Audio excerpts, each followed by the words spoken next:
Welcome to the crypt.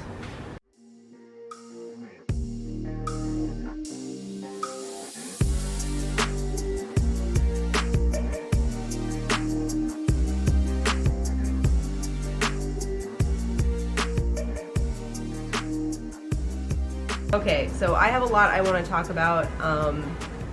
I don't have a lot of free time these days, so we're gonna do a little bit of a chat while I clean my altar at the same time. Multitasking is gonna be the name of the game for, I think, most of the month, honestly. I often play a lot of YouTube videos when I am doing chores around the house, like dishes and whatnot, and I was doing that last night, and I ran across an interesting little discussion.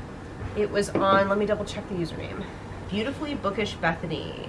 She did a little bit of a live stream with a couple guests, including Alexa Dunn, and they were talking about Brandon Sanderson's Kickstarter thing that was going on, which I actually had not heard of yet, because even though I follow Brandon Sanderson, I don't always like watch his stuff and whatnot.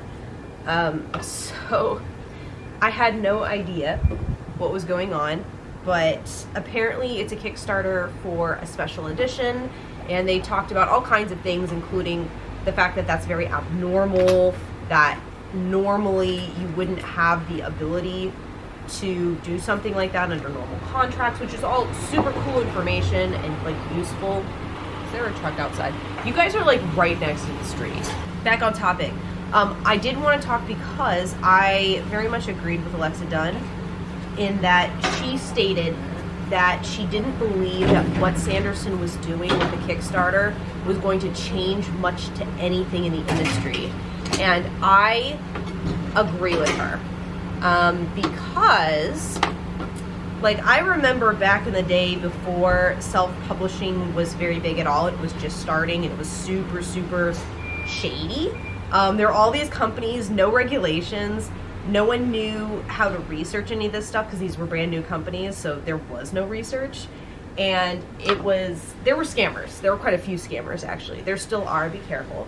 But I feel like it's easier to look it up now. So we've come a long way, but like, as someone who's seen how quickly the industry changes, I still agree with her that I don't think this is going to change the industry simply because of what it is.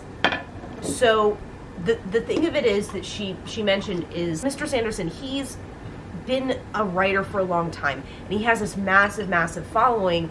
So he can do this kind of stuff. You know, he can do really crazy things with his work, and people will follow that because he is well known, he's established, and he can also negotiate for better deals with people he signs contracts for. So, good morning.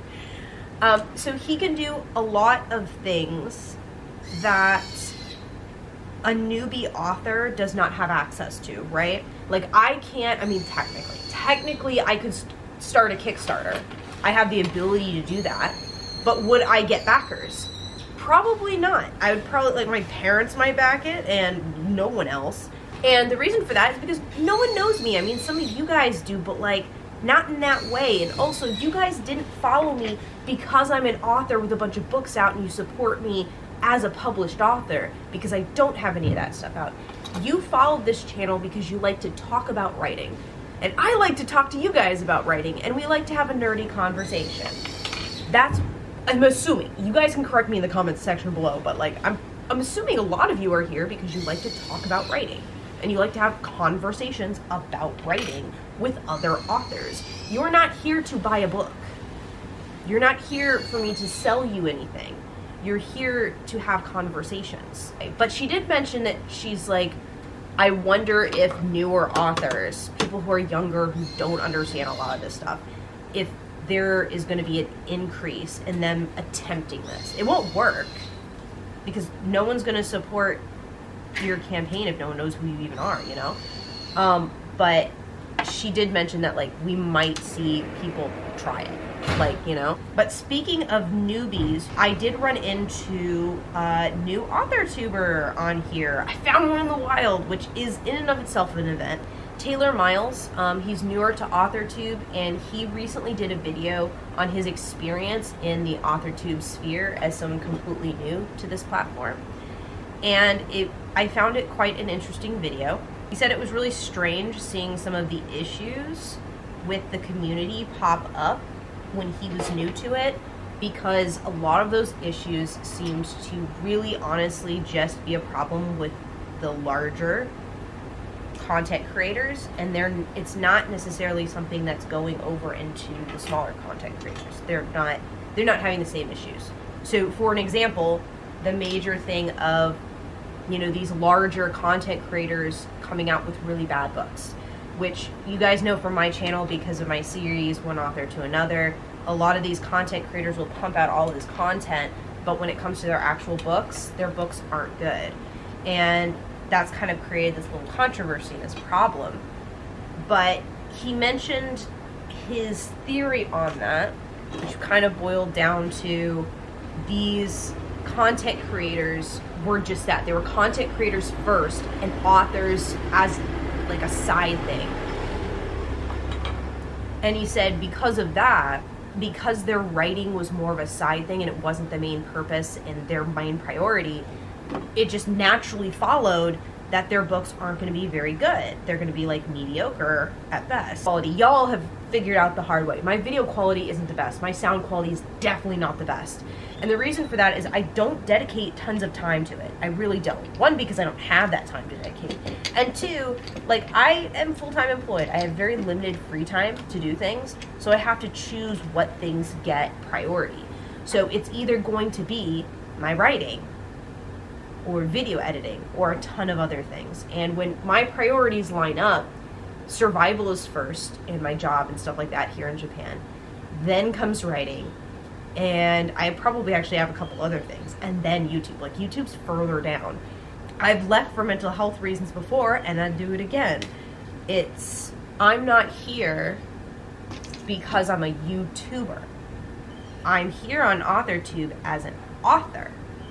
And this isn't to villainize being a content creator. If you want to be a YouTuber, cool, go for it. I think the danger is, like, if you're mostly here to be a YouTuber, but you speak as if you're a writer first, that leads to people are going to have an incorrect view of what you're trying to do. But it also affects us smaller creators too, because think about it. How many times have you as a small creator gotten a comment about your sound quality not being great, or people not liking your lighting, or, you know, people not liking how you film something, or how you scripted or didn't script enough? I know I've gotten those, not as many as I would have thought, considering how bad my quality can be, but like, I've gotten those before. It always makes me kind of tilt my head, because it's weird to get that stuff, because these comments assume that I've got the time, energy, and resources to become a better YouTuber, when that's literally not the reason I'm here. And so it's always weird to me when people come in my comment section or talk about my videos on other sites, which has also happened apparently. I ran into that recently, which has been weird. It's weird when people see my channel as the quality of the channel and it's the only thing they think about. But at the same time, they complain that the big author tubers aren't writing enough. It's just weird to me, because it's like, where do they think the big author tubers' quality comes from? Of course their videos are higher quality. They've got the time and energy where they're dedicating to editing and filming and making the lighting just so, and making sure the sound's okay, and like fiddling with it for probably half an hour to an hour just to set up the camera work before they even start filming, let alone the editing process. That's a ton of time and energy. Not to mention training to learn how to use all that equipment. That's serious amounts of time dedicated to this platform that's not writing. And it's really weird to me when people are expecting that to be like the foundation of your channel, is you should have all of these things that take a lot of time and a lot of energy. But we also want you to be a perfect writer also. We want you to pump out tons of books. The math isn't mathing. Like, you can't have both things.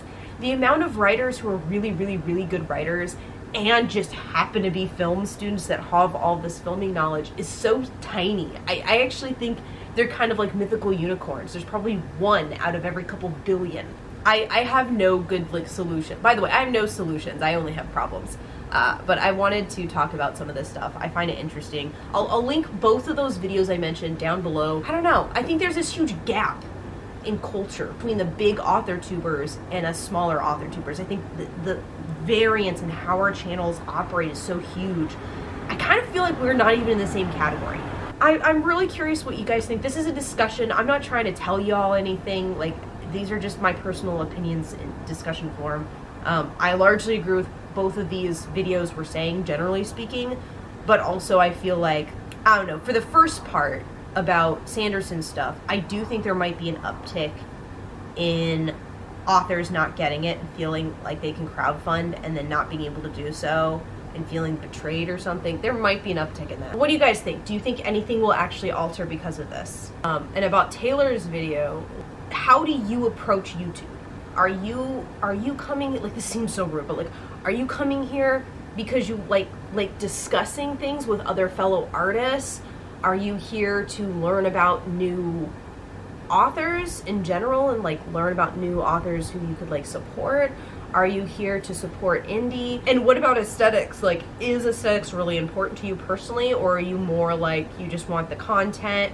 And I don't mean that to say, like, aesthetics aren't bad, by the way. Aesthetics can sometimes give you inspiration. So I don't think that's a negative, because I know my videos are not necessarily very well done all the time. Sometimes they're better than others, and other times it's like, what happened to the lighting? I don't know.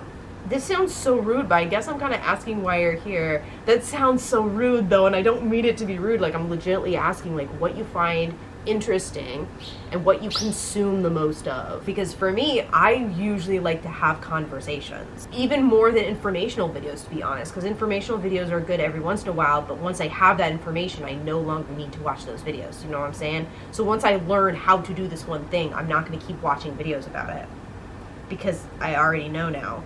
Versus if it's discussion, there's so many different points and angles to discuss something. So I find that more interesting, personally. But like, I'm curious, like, what about you guys? Anyway, thank you for chatting with me. My fingers are numb now, and I need a trash can for the ashes. So, see you later.